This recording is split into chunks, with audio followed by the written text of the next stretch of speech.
దుర్మార్గం, నీచం, నికృష్టం. ఇంతకు మించింది ఇంకొకటి లేదు. రంగనాథును పిలిచింది హైకోర్టు, కోర్టుకొచ్చి హాజరు కండి వ్యక్తిగతంగా అని పిలిచింది, సమన్లు జారీ చేసింది.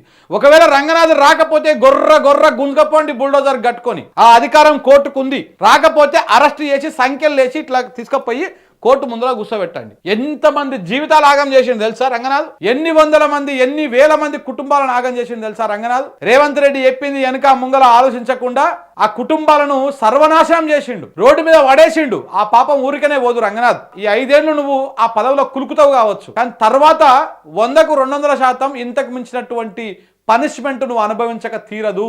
బరాబర్ అనుభవించాల్సిందే.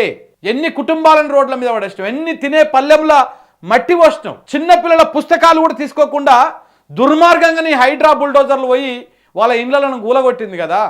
ఎంతమంది పసిపిల్లలు ఏడ్చిర్రు, ఎంతమంది మహిళలు ఏడ్చిర్రు, ఎంతమంది ఇంటికి గృహప్రవేశం చేసుకొని ఆ ఇంటి గృహప్రవేశానికి కట్టుకున్న గుమ్మడికాయ కూడా ఆరిపోక ముందుకే, అది ఎండిపోక ముందుకే పోయి ఆ ఇంటిని కూలగొట్టేటువంటి పాపాత్ములు కదా ఈ ప్రభుత్వం. మిమ్మల్ని ఊరికనే వదిలిపెడతారా?